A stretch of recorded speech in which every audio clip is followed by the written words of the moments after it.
Iran और Israel के बीच युद्ध भले ही थम गया हो, लेकिन तनाव इस पूरे इलाके में अभी भी जारी है। दोनों देशों की ओर से बयानबाजी हो रही है। खामेनेई ने कहा है कि जब भी इजराइल ऐसे दुस्साहस करेगा वो पलटकर जवाब देगा। अमेरिका कह रहा हमने सीज फायर कराया, तो अमेरिकी खुफिया रिपोर्ट कहती है कि जो हमला अमेरिका ने किया दरअसल वो नाकामयाब रहा। नमस्कार, आप देख रहे हैं आज तक। आपके साथ मैं हूं आशुतोष मिश्रा और अभी हम बात कर रहे हैं किस तरह ईरान और इजराइल तनाव के बीच जब हुई अमेरिका की एंट्री और किस तरह ईरान के परमाणु ठिकानों पर अमेरिका के बॉम्बर्स ने हमला किया। लेकिन अब एक रिपोर्ट ये कहती है कि दरअसल उस हमले से बहुत ज्यादा नुकसान नहीं हुआ है। वहीं व्हाइट हाउस की ओर से कहा गया है कि रिपोर्ट कैसे लीक हुई है उस पर जांच होगी।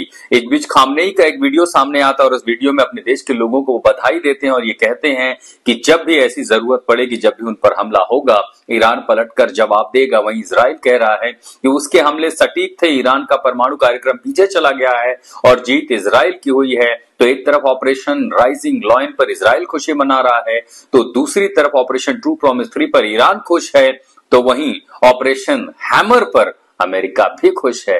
एक ऐसा जंग जहां तीनों खुश हैं, लेकिन वस्तुस्थिति दरअसल ऐसी है कि हर कोई अपने ही खेल में खुद को विजेता घोषित कर रहा है। ये रिपोर्ट देखिए।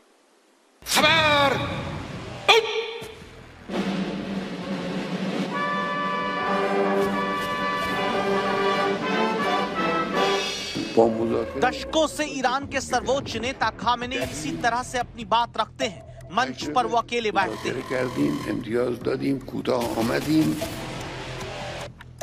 सैन्य अफसर इस तरह से घुटने मोड़कर उनकी बात सामने बैठकर सुनते हैं, नारेबाजी करते हैं।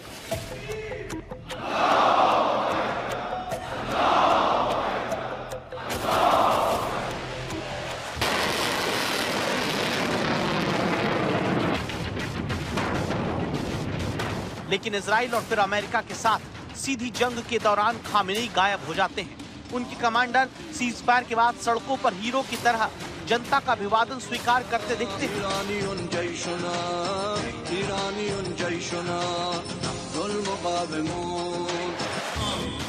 जनता तेहरान की सड़कों पर सीज फायर के बाद जश्न मनाती दिखती है।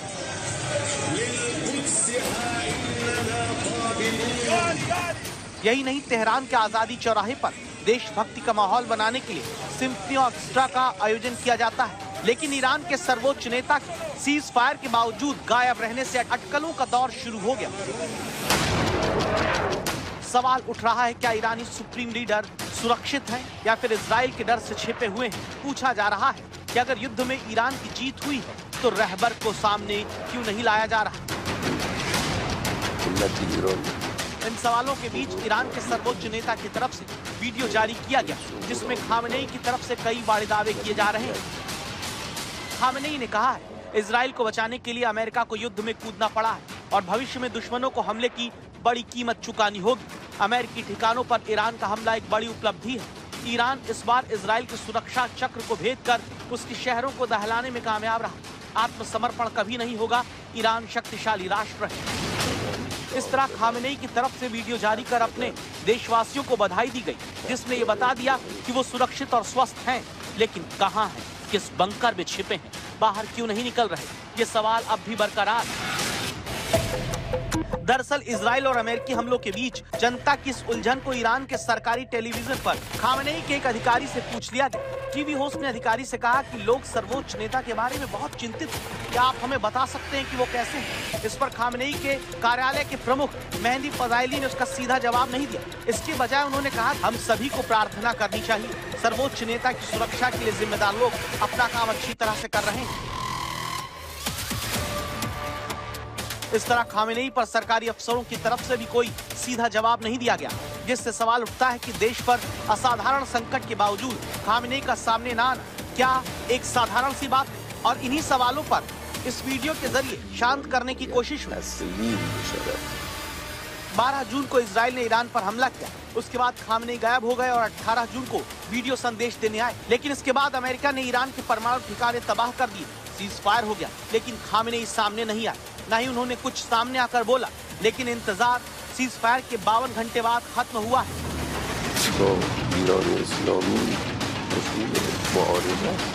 खामेनेई भले ही वीडियो के जरिए अपनी उपस्थिति सबके सामने दर्ज करवा रहे हैं, लेकिन उनका इस तरह से अब तक सार्वजनिक भाषण होना बाकी है, जिसमें वो अपने हजारों समर्थकों के बीच आकर भाषण दें। सवाल है कि क्या इसकी वजह इजराइल का खतरा है, जिसके एजेंट पूरे ईरान में फैले हैं, जिनकी वजह से ईरान ने अपने सैन्य कमांडर और परमाणु वैज्ञानिकों को खो दिया।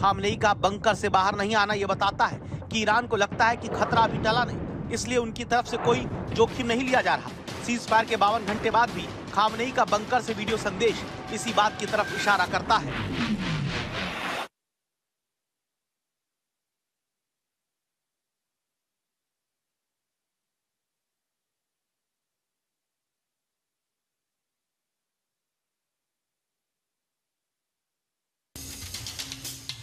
ईरान और इजराइल के बीच युद्ध विराम तो हो गया, लेकिन दोनों देशों के बीच तनाव तो अभी भी जारी है। इजराइल कहता है कि जीते तो हम हैं, ईरान हारा है। ईरान कहता है नहीं, जीत हमारी हुई है, हार इजराइल की हुई है। और श्रेय लेने की होड़ में सबसे आगे ट्रंप है, जो कहते हैं कि मध्यस्थता हमने करा दी। दूसरी ओर ईरान और इजराइल तनातनी के बीच ईरान की ओर से एक ऐसा बयान आया है जिसमें साफ शब्दों में कहा गया है, ईरान झुकेगा नहीं। खुदा रो सपास